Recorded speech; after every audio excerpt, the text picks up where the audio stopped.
जब हम अपने बचपन को याद करते हैं तो जहन में आती हैं लुका छुपी की शामें, गर्मियों की छुट्टियों में दादी नानी की कहानियां और मोहल्ले की गलियों में साइकिल दौड़ाते दिन।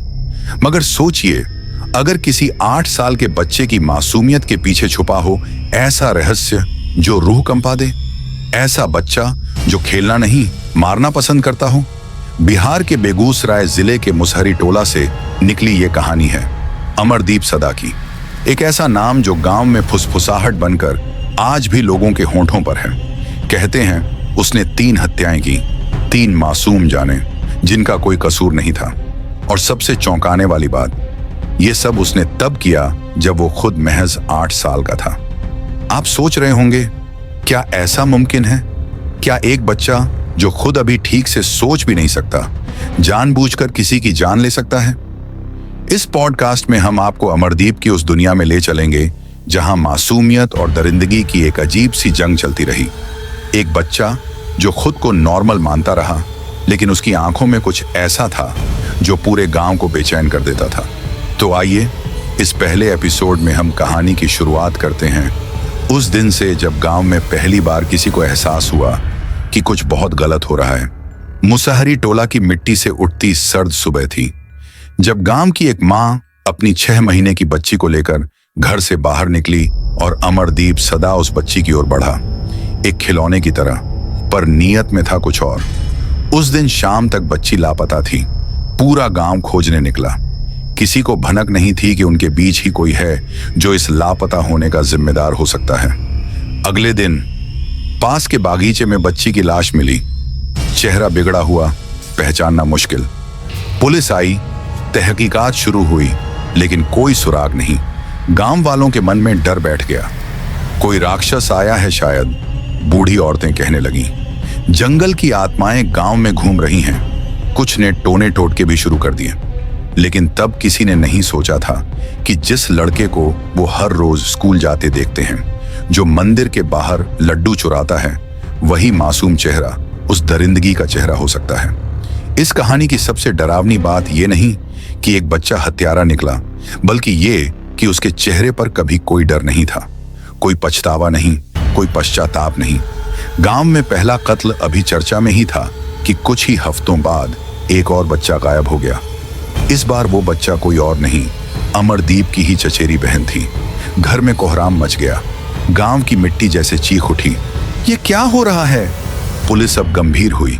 2 बच्चों की मौतें, और दोनों ही बार कोई गवाह नहीं, कोई चिल्लाहट नहीं, बस एक अजीब सी खामोशी, जैसे कोई बहुत सधे हुए तरीके से खेल खेल रहा हो। लेकिन कहानी में असली मोड़ तब आया जब तीसरी बार भी वही घटना दोहराई गई। इस बार एक नवजात बच्ची की हत्या, और इस बार एक गवाह था, उस बच्ची की मां, जिसने खुद देखा कैसे उसका बच्चा खेलते खेलते अमरदीप की गोद में गया और फिर वापस नहीं आया। वो मां चीखते हुए थाने पहुंची और सीधा नाम लिया, अमरदीप। अमरदीप सदा ने मारा मेरी बच्ची को। पुलिस वालों ने पहले हंसी में उड़ाया, 8 साल का बच्चा। मगर जब उन्होंने बच्ची की लाश देखी, उसकी गर्दन पर दबाव के निशान और चेहरा फिर से कुचला हुआ, तब किसी की हिम्मत नहीं हुई सवाल उठाने की। अमरदीप को पकड़कर थाने लाया गया। पूछताछ शुरू हुई, और जो उसने कहा उसे सुनकर हर इंसान सन्न रह गया। हाँ, मैंने मारा था, पहले भी 2 को मारा। अच्छा लगता है, कोई पछतावा नहीं, आंखों में पानी नहीं, बस एक अजीब सी ठंडक। पुलिस वालों के शरीर में सिहरन दौड़ गई। बच्चा है या शैतान? पूरे गांव में हड़कंप मच गया। लोग घरों के दरवाजे बंद करने लगे। बच्चों को अकेले बाहर भेजना बंद कर दिया गया। और सबसे चौंकाने वाली बात, अमरदीप के परिवार को सब पता था। मां ने कहा, हाँ, हमें पता था कि उसने अपनी बहन को मारा, हमने कुछ नहीं कहा, डर के मारे और शर्म के मारे। ये सिर्फ हत्या नहीं थी, ये था मासूमियत के नाम पर एक ऐसा धब्बा जो शायद ही कभी मिट सके। थाने के उस अंधेरे कमरे में, जहां दीवारों पर जंग लगे लोहे की सलाखों की परछाइयां पड़ रही थीं, अमरदीप एक लकड़ी की कुर्सी पर बिना घबराहट के बैठा था। उसके चेहरे पर भाव शून्यता थी, जैसे उसे न दुनिया का डर था, न अपने किए का मलाल। उसके सामने बैठा था डॉक्टर शर्मा, मनोचिकित्सक, जो 35 साल से अपराधियों के मन में उतरने की कोशिश कर रहा था। लेकिन ऐसा केस उसने भी पहले कभी नहीं देखा था। पुलिस ने उसे बताया था कि लड़का कबूल कर चुका है 3 हत्याओं का, लेकिन उन्हें समझ नहीं आ रहा कि यह स्वीकारोक्ति मासूम बचपन की तोतली जुबान है या किसी अंधेरी गुफा से निकली दरिंदगी। डॉक्टर ने एक कागज पर तिरछे अक्षरों में क्लिनिकल डिसोसाइटिव डिसऑर्डर लिखा था, लेकिन अंदर ही अंदर उन्हें शक था कि मामला इससे कहीं ज्यादा गहरा है। उन्होंने अमरदीप से सवाल पूछे, क्या तुम्हें गुस्सा आता है? नहीं। तुम्हें बुरा नहीं लगा जब वो बच्चे मर गए? नहीं। रो नहीं रहे थे इसलिए मार दिया। डॉक्टर ने ध्यान दिया। अमरदीप की आवाज में न तो कोई उतार चढ़ाव था, न कोई झिझक, बस एक सपाट बयान, जैसे किसी ने उसे स्क्रिप्ट दे दी हो। डॉक्टर ने जब उसे पेपर और पेंसिल दी तो उसने बिना कुछ पूछे 3 आकृतियां बनाई। एक बच्चा जिसका चेहरा काला रंगा हुआ था, दूसरा जो रो रहा था, और तीसरा जिसकी गर्दन पर लाल रंग का घेरा था। डॉक्टर के लिए यह इशारे काफी थे कि लड़के के दिमाग में छवियां साफ थीं और वह जो कर रहा था उसे जानबूझकर अंजाम दे रहा था। फिर भी उसने उसे आईक्यू टेस्ट और भावनात्मक प्रतिक्रियाओं के लिए विशेष टेस्ट में शामिल किया। अगले कुछ दिनों में एक पैटर्न उभरकर सामने आया। अमरदीप के पास सहानुभूति की पूरी तरह से कमी थी। जब उसे दर्द से तड़पता जानवर दिखाया गया तो उसकी प्रतिक्रिया थी, अगर काटना बंद कर दे तो अच्छा दिखता है। डॉक्टर शर्मा का विश्वास अब पक्का हो गया था कि यह लड़का न मनोरोगी है, न ही पूरी तरह बीमार। वह सोच समझकर बिना किसी भावनात्मक गहराई के काम करता है। गांव में अब एक और फुसफुसाहट शुरू हो गई थी। उसकी माँ और बाप भी तो चुप रहे हर बार। क्या वो भी शामिल थे? पुलिस ने जब पड़ताल शुरू की तो पता चला अमरदीप की बहन की हत्या के बाद परिवार ने गांव छोड़ा था, लेकिन कुछ दिन बाद वापस लौट आए जैसे कुछ हुआ ही ना हो। और तीसरी हत्या के बाद भी परिवार ने रिपोर्ट नहीं की, उल्टा बच्ची की मां को चुप रहने की सलाह दी। जब पुलिस ने अमरदीप की मां से सख्ती से सवाल किए तो वह टूट गई। हमने सोचा वो ठीक हो जाएगा, छोटा है, समझ नहीं आता क्या कर रहा है। लेकिन डॉक्टर शर्मा को अब शक था कि परिवार इस सब का सिर्फ गवाह नहीं, हिस्सा भी हो सकता है। उन्होंने जब अमरदीप से पूछा, क्या तुम्हारे पापा ने तुम्हें कभी मारा? वह चुप रहा। मां चिल्लाती थी? वह मुस्कुराया। अब पुलिस इस केस को सिर्फ एक बच्चे की मानसिक हालत नहीं, एक पूरे पारिवारिक ढांचे के अपराध की तरह देखने लगी थी। गांव में लोग अब सिर्फ अमरदीप से नहीं, उसके पूरे परिवार से डरने लगे थे। लेकिन कहानी यहीं खत्म नहीं हुई। जब डॉक्टर ने उसके साथ 3 हफ्ते गुजारे, तब एक दिन उसने कहा, मैंने सिर्फ 3 को नहीं मारा। डॉक्टर की पेन रुक गई। किसे और मारा?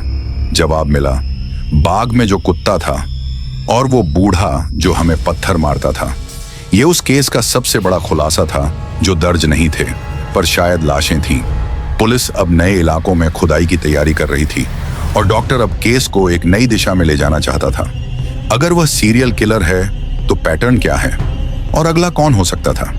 कहानी अब अपराध की सीमाओं से निकलकर मन के अंधेरे गलियारों में घुस चुकी थी, जहां डर का कोई चेहरा नहीं था, सिर्फ एक मासूम सी उम्र का नाम, अमरदीप।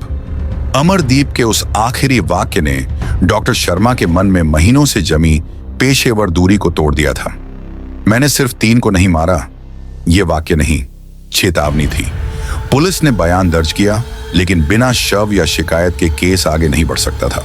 हालांकि मनोचिकित्सा की भाषा में इसे कन्फेब्युलेशन भी कहा जा सकता है, जहां कोई व्यक्ति सच और कल्पना को एक ही स्तर पर रखकर कहानियां गढ़ता है।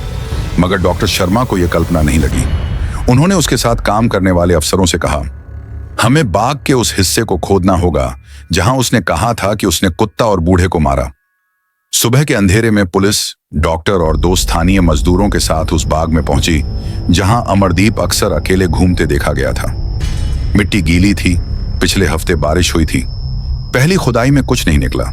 दूसरी खुदाई के दौरान जब एक फावड़ा जमीन में अटक गया, मजदूर ने जोर से पुकारा, कुछ है यहां। मिट्टी हटाई गई, कुत्ते की हड्डियां निकली, मगर बात यहीं खत्म नहीं हुई। थोड़ी गहराई पर एक खोपड़ी मिली, मानव खोपड़ी। उसके दांत अभी भी सही सलामत थे। पुलिस ने उसे सबूत के तौर पर उठाया और फॉरेंसिक जांच के लिए भेजा। रिपोर्ट में पुष्टि हुई, खोपड़ी एक वृद्ध पुरुष की थी, उम्र लगभग 70 साल। गांव में अब पुलिस की मौजूदगी बढ़ चुकी थी, लेकिन गांव वाले अब बोलने लगे थे। एक बूढ़ा रामसागर जो अक्सर बच्चों को डांटता था, पिछले साल से लापता था। घर वालों ने कहा था कि वह शहर चला गया, लेकिन न तो कोई पता मिला न ही कोई खबर। जब खोपड़ी की हड्डियों से डीएनए निकाला गया और राम सागर के बेटे से मेल कराया गया तो रिपोर्ट ने सब कुछ साफ कर दिया। वही था, गांव में जैसे किसी ने सन्नाटे को चीरकर चीख मारी हो। अब पुलिस के सामने एक बड़ा सवाल था। एक 8 साल का लड़का जो इतनी सफाई से हत्या कर सकता है कि 1 साल तक किसी को पता न चले।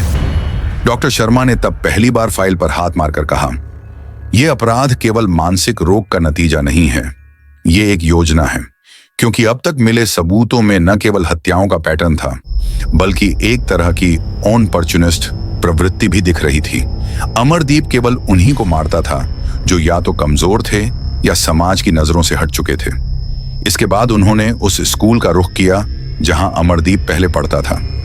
रिकॉर्ड में कुछ नहीं था, लेकिन एक पुराने अध्यापक रघुवीर सिंह ने धीरे से एक बात कही। वो बच्चों के साथ खेलता नहीं था, अकेले बैठकर माचिस की तीलियों से जानवर बनाता था और कई बार उसे चिड़ियों की गर्दन मरोड़ते देखा था। लेकिन वो बच्चा था, किसी ने ज्यादा ध्यान नहीं दिया। यह बयान अब केवल किसी एक डॉक्टर या पुलिस के अधिकारी के हाथ में नहीं था, बल्कि सरकार के सामने भी रखा जा चुका था। अमरदीप को अब किशोर न्याय बोर्ड की निगरानी में विशेष निगरानी केंद्र में भेजा गया था। लेकिन उसके वहां पहुंचने के बाद घटनाओं ने एक नया मोड़ लिया। वहां एक दिन रात को एक और बालक गंभीर रूप से घायल मिला। उसका गला दबाया गया था, लेकिन वक्त रहते बचा लिया गया। किसी ने कुछ नहीं देखा, कोई सबूत नहीं, लेकिन उस लड़के ने अस्पष्ट आवाज में सिर्फ इतना कहा, वही, वो जो रात को सोता नहीं। अगले दिन केंद्र के कैमरे चेक किए गए और एक क्षण था जिसमें अमरदीप का चेहरा बगल के कमरे की ओर झांकता दिखाई दिया। हालांकि कोई पुख्ता प्रमाण नहीं था कि हमला उसी ने किया, पर अब यह स्पष्ट हो चुका था कि बंद दरवाजों के पीछे भी वह अपने इरादों से पीछे नहीं हटा था। और उस रात के बाद से अमरदीप ने खाना बंद कर दिया, कोई सवालों का जवाब नहीं दिया, बस दीवार की तरफ पीठ करके लेट गया। 1 सप्ताह तक यही स्थिति रही। फिर एक सुबह उसने खुद से चुप्पी तोड़ी और डॉक्टर शर्मा को बुलाने की मांग की। जब डॉक्टर पहुंचे तो पहली बार उसने उनकी आंखों में देखकर कहा, मुझे अब अपनी मां से मिलना है। कोई गिड़गिड़ाहट नहीं थी, पर स्वर बदला हुआ था, जैसे कुछ छुपा हो जो अब निकलना चाहता हो। और उस मांग के पीछे की वजह डॉक्टर भी नहीं समझ पाए, लेकिन यह स्पष्ट था, अब तक जो बातें बाहर दिख रही थीं, वे केवल सतह थीं, असली तह नीचे छुपी थी और अब वो खुद उसे खोलने वाला था। अमरदीप के बयान की मांग जो उसने डॉक्टर शर्मा से की थी, किसी खतरनाक मोड़ का इशारा दे रही थी। जब डॉक्टर शर्मा ने उससे मिलने की तैयारी की तो उन्हें यकीन नहीं था कि एक 8 साल का बच्चा जो लगातार नकारात्मक भावनाओं और खौफनाक घटनाओं में उलझा रहा है, अब खुद से बात करेगा। कमरे में बैठते ही अमरदीप ने कहा, मां को लाओ, मुझे उसे बताना है।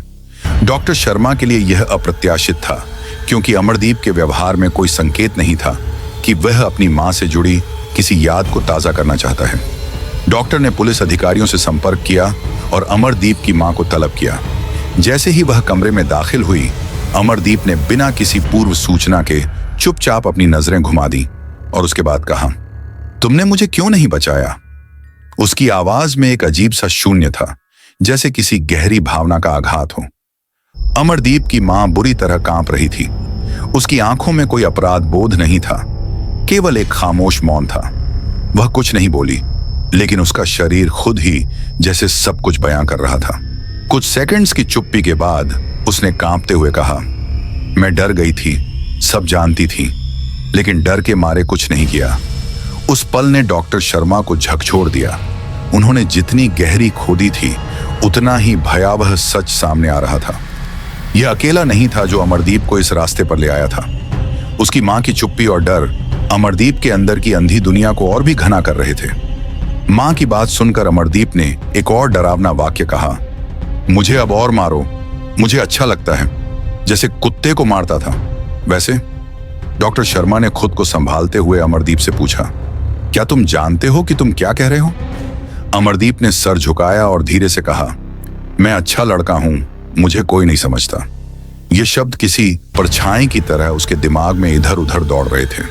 डॉक्टर शर्मा को यह महसूस हुआ कि अमरदीप को कभी भी सही प्यार, परवरिश या हदें नहीं मिली। वह एक लापरवाह माता पिता के हवाले था, जो अपनी गलतियों को छुपाने के लिए किसी भी हद तक जा सकते थे। डॉक्टर शर्मा ने इस सब को ध्यान से सुना और अंत में कहा, अगर तुम्हारी मां सच में तुम्हें बचा सकती थी तो उसने ऐसा क्यों नहीं किया? इस पर अमरदीप ने सिर झुकाते हुए कहा, वो मुझे मारती थी, लेकिन हमेशा छुपकर। यह वाक्य किसी रहस्य की तरह गहरे खजाने से बाहर आया था और अब सभी के सामने खुल चुका था कि यह अपराध न सिर्फ अमरदीप का बल्कि उसके परिवार का भी हिस्सा था। अमरदीप ने एक और सवाल किया, क्या मैं फिर से अच्छा बन सकता हूं? डॉक्टर शर्मा का दिल धड़कने लगा। उन्होंने एक लंबी सांस ली और जवाब दिया, तुम्हारे लिए अभी भी मौका है, लेकिन इसके लिए बहुत काम करना होगा। मां की चुप्पी ने न सिर्फ अमरदीप की दुनिया को बदला बल्कि पूरे केस को एक नए मोड़ पर ला खड़ा किया था। अब यह सिर्फ एक बच्चा नहीं था, बल्कि उसके आसपास के लोग भी उसी अपराध में शामिल थे जिससे वह खुद बच नहीं पाया था। अगले दिन जब अमरदीप को उस जेल के कमरे से बाहर निकाला गया तो डॉक्टर शर्मा को अचानक महसूस हुआ कि वह सिर्फ मानसिक स्थिति नहीं बल्कि एक समाज की विफलता का परिणाम था। क्या अगर हम उसे सही समय पर कुछ दिशा देते? क्या अगर उसके परिवार ने उसे कभी प्यार और समर्थन दिया होता? यह सवाल अब भी अनुत्तरित था। अमरदीप की मां का बयान, जो अब तक एक अंधेरे कोने में छिपा हुआ था, पूरी कहानी की दिशा बदल चुका था। डॉक्टर शर्मा ने समझ लिया था कि यह केवल मानसिक समस्या नहीं थी, यह पूरी एक व्यवस्था की विफलता थी जिसमें माता पिता, समाज और आसपास के लोग सब कुछ छिपाते रहे थे।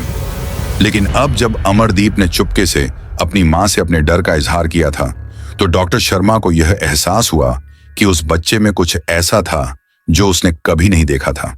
आत्म साक्षात्कार, लेकिन एक विकृत रूप में। एक दिन डॉक्टर शर्मा ने उसे पूछा, तुम्हें लगता है कि तुम्हारे साथ जो हुआ वह सही था? अमरदीप ने उस सवाल का जवाब नहीं दिया, बल्कि उसने अपने हाथों को घुटनों पर रगड़ते हुए कहा, मैं जानता था कि यह सब गलत है, लेकिन मैंने फिर भी किया। डॉक्टर शर्मा के दिमाग में कई सवाल उठे, लेकिन एक सवाल लगातार खटक रहा था। क्या अमरदीप को कभी सही मार्गदर्शन मिल सकता था? क्या उसकी मां को दोषी ठहराना सही होगा, या क्या उसे एक और मौका मिलना चाहिए था? अगले दिन डॉक्टर शर्मा ने पुलिस से एक मुलाकात की और उन्हें बताया कि उन्हें अब अमरदीप से और भी गहरे सवाल करने होंगे। लेकिन पुलिस अधिकारी उस समय हैरान रह गए जब डॉक्टर ने यह कहा कि वह सिर्फ अपराध का कारण ढूंढने की बजाय इस बच्चे को ठीक करने के बारे में सोच रहे थे। यह कोई साधारण केस नहीं है, डॉक्टर शर्मा ने कहा।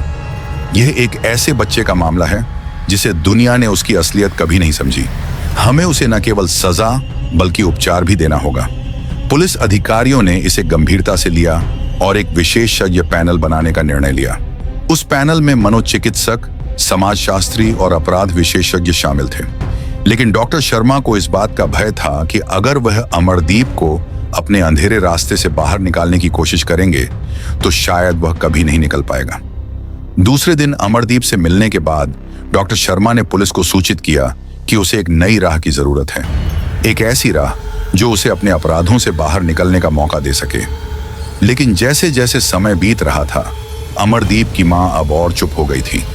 उसे डर था कि अगर वह कुछ और बोलेगी तो अमरदीप पर असर पड़ सकता था।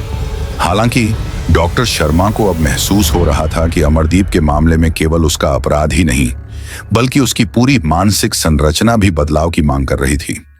एक दिन डॉक्टर शर्मा ने उसे एक और सवाल पूछा, क्या तुम्हें लगता है कि अगर तुम्हारे पास एक और मौका होता तो तुम कुछ अलग करते? अमरदीप ने चुप रहकर सिर झुका लिया, जैसे उसकी आंखों में कोई छुपा हुआ राज हो। लेकिन तभी अचानक उसने कहा, अगर मुझे मौका मिलता तो मैं अपनी मां को कभी नहीं मारता। इस वाक्य ने डॉक्टर शर्मा को बुरी तरह से चौंका दिया। क्या यह एक सच था या फिर एक और भ्रम? क्या अमरदीप अब भी अपनी मां को बचाने की कोशिश कर रहा था या उसने सच में कुछ समझ लिया था? अगले कुछ दिनों में अमरदीप की मां ने अपनी चुप्पी तोड़ी और कहा, हाँ, वह एक अच्छा बच्चा था, लेकिन मैं डर गई थी। मुझे लगा कि वह कभी ठीक नहीं होगा और मैं खुद को भी बचाना चाहती थी। अब वह इकलौती जो कुछ भी बताने को तैयार थी और डॉक्टर शर्मा को यह सब समझ में आ रहा था। यह एक साधारण अपराध की कहानी नहीं थी, बल्कि यह एक कहानी थी उस बच्चे की जिसे प्यार और सुरक्षा के नाम पर केवल डर और अपराध मिला था। अब सवाल यह था कि क्या अमरदीप को बचाया जा सकता था या फिर उसे भी उसी रास्ते पर चलने दिया जाएगा जिस पर वह पहले ही चल चुका था? डॉक्टर शर्मा अब तक बहुत कुछ समझ चुके थे, लेकिन उनके मन में एक सवाल लगातार घूम रहा था। क्या अमरदीप को कभी भी सच में ठीक किया जा सकता था? उसे बचाने का एक रास्ता था, लेकिन यह रास्ता किसी और से ज्यादा उसके परिवार, उसके आसपास के लोगों की समझ पर निर्भर था। जो उसने किया, क्या वह केवल बचपन की गलती थी, या उसके अंदर कुछ था जो हमेशा उसे अंधेरे रास्ते पर ले जाता रहेगा? उस दिन जब डॉक्टर शर्मा ने अमरदीप से आखिरी बार मिलने का निर्णय लिया, तो उन्होंने अपने दिमाग में कई सवालों का समाधान ढूंढ लिया था। वह जानते थे कि इस बच्चे को केवल एक मानसिक अस्पताल नहीं, बल्कि एक नई शुरुआत की आवश्यकता है। उन्होंने पुलिस और समाज के साथ इस मुद्दे को साझा किया और आखिरकार एक कड़ी कार्यवाही की योजना बनाई। अमरदीप को एक विशेष सुधार केंद्र में भेजने का निर्णय लिया गया, जहां उसे केवल मानसिक चिकित्सा नहीं, बल्कि समाज में उसकी असल भूमिका को समझने का मौका मिले। लेकिन यह निर्णय आसान नहीं था। गांव में लोग अब भी उस बच्चे से डरते थे। हर किसी के मन में यह सवाल था कि क्या वह फिर से किसी को नुकसान पहुंचाएगा। पुलिस को यह भी डर था कि अगर अमरदीप पूरी तरह ठीक नहीं हुआ तो वह फिर से वही अपराध कर सकता था। डॉक्टर शर्मा को यह एहसास था कि अमरदीप को उस अंधेरे से बाहर निकलने के लिए अपने भीतर का साहस जुटाना होगा, और यह काम किसी अकेले डॉक्टर या पुलिस के बस का नहीं था। अमरदीप के सुधार के लिए इस नए केंद्र में कई महीने बिताने के बाद एक दिन उसने डॉक्टर शर्मा से कहा, अब मुझे अपनी गलतियों का एहसास हुआ है। उसकी आंखों में एक अजीब सी शांति थी जो पहले कभी नहीं थी। डॉक्टर शर्मा ने मुस्कुराते हुए कहा, तुमने जो किया उसके लिए तुम्हें जिम्मेदार ठहराया जाएगा, लेकिन अगर तुमने अपने अंदर बदलाव लाया तो तुम्हारी जिंदगी फिर से एक नया मोड़ ले सकती है। वह शब्द अब तक के सबसे महत्वपूर्ण शब्द थे जिनसे अमरदीप ने अपने जीवन की दिशा बदलने का वादा किया था।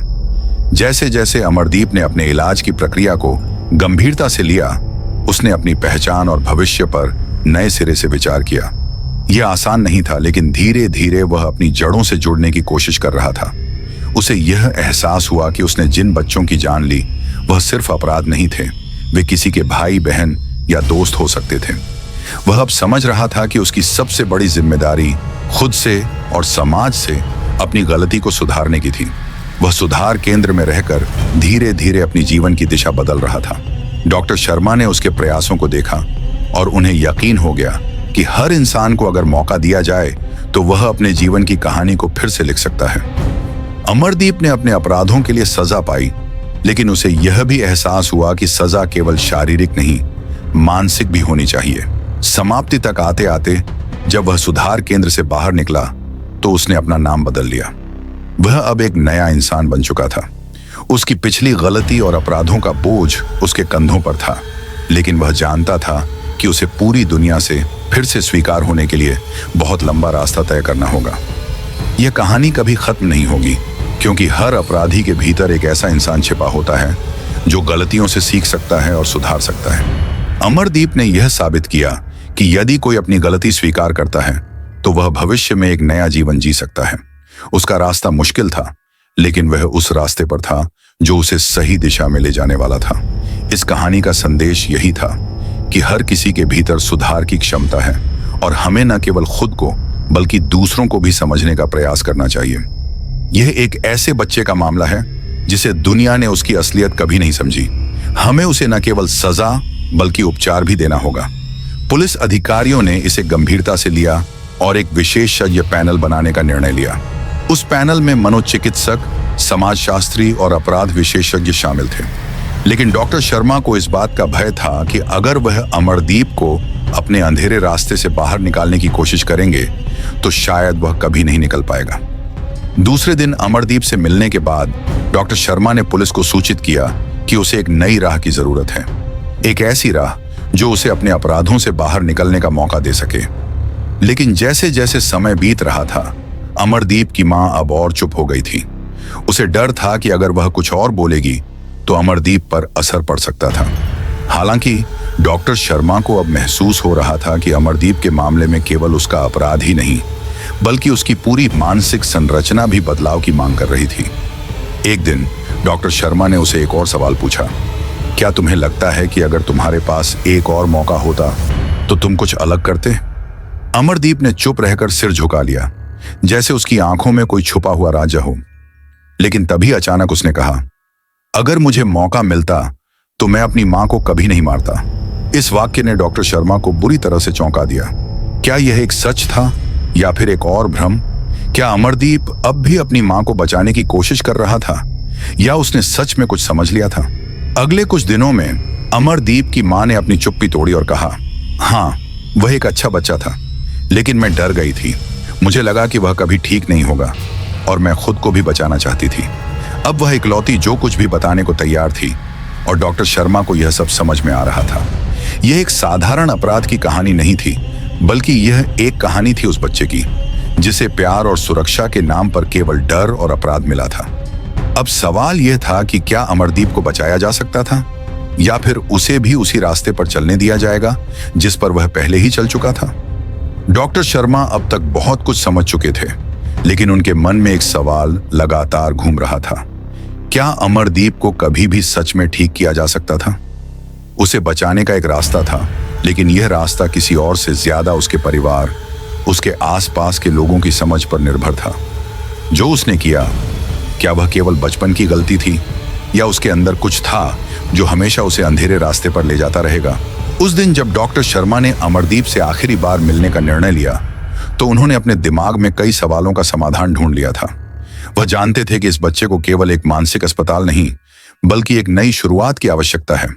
उन्होंने पुलिस और समाज के साथ इस मुद्दे को साझा किया और आखिरकार एक कड़ी कार्यवाही की योजना बनाई।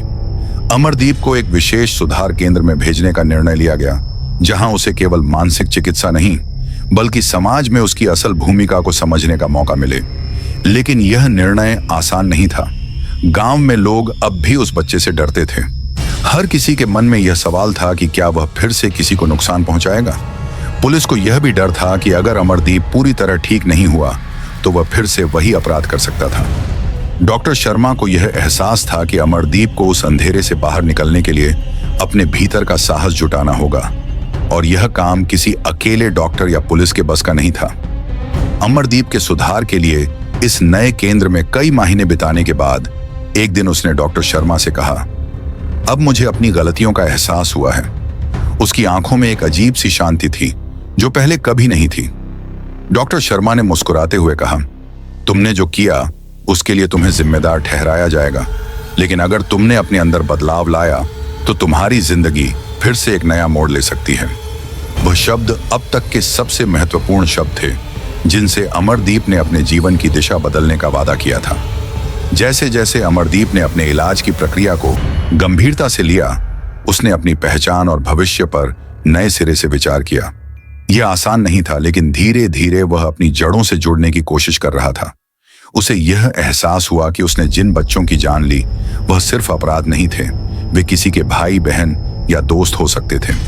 वह अब समझ रहा था कि उसकी सबसे बड़ी जिम्मेदारी खुद से और समाज से अपनी गलती को सुधारने की थी। वह सुधार केंद्र में रहकर धीरे धीरे अपनी जीवन की दिशा बदल रहा था। डॉक्टर शर्मा ने उसके प्रयासों को देखा और उन्हें यकीन हो गया कि हर इंसान को अगर मौका दिया जाए तो वह अपने जीवन की कहानी को फिर से लिख सकता है। अमरदीप ने अपने अपराधों के लिए सजा पाई, लेकिन उसे यह भी एहसास हुआ कि सजा केवल शारीरिक नहीं, मानसिक भी होनी चाहिए। समाप्ति तक आते आते जब वह सुधार केंद्र से बाहर निकला तो उसने अपना नाम बदल लिया। वह अब एक नया इंसान बन चुका था। उसकी पिछली गलती और अपराधों का बोझ उसके कंधों पर था, लेकिन वह जानता था कि उसे पूरी दुनिया से फिर से स्वीकार होने के लिए बहुत लंबा रास्ता तय करना होगा। यह कहानी कभी खत्म नहीं होगी, क्योंकि हर अपराधी के भीतर एक ऐसा इंसान छिपा होता है जो गलतियों से सीख सकता है और सुधार सकता है। अमरदीप ने यह साबित किया कि यदि कोई अपनी गलती स्वीकार करता है तो वह भविष्य में एक नया जीवन जी सकता है। उसका रास्ता मुश्किल था, लेकिन वह उस रास्ते पर था जो उसे सही दिशा में ले जाने वाला था। इस कहानी का संदेश यही था कि हर किसी के भीतर सुधार की क्षमता है और हमें न केवल खुद को बल्कि दूसरों को भी समझने का प्रयास करना चाहिए। अगर आपको अमरदीप की यह सच्ची और सिहरन पैदा करने वाली कहानी पसंद आई हो तो हमारे चैनल को जरूर सब्सक्राइब करें ताकि आप आने वाली और भी कहानियां मिस न करें। हमने इससे पहले एक कहानी बनाई थी एक 15 साल की लड़की पर, और हमें आपके काफी सारे कमेंट्स मिले थे जिसमें आपने बताया कि वो वीडियो कुछ ज्यादा ही खींच दी गई थी।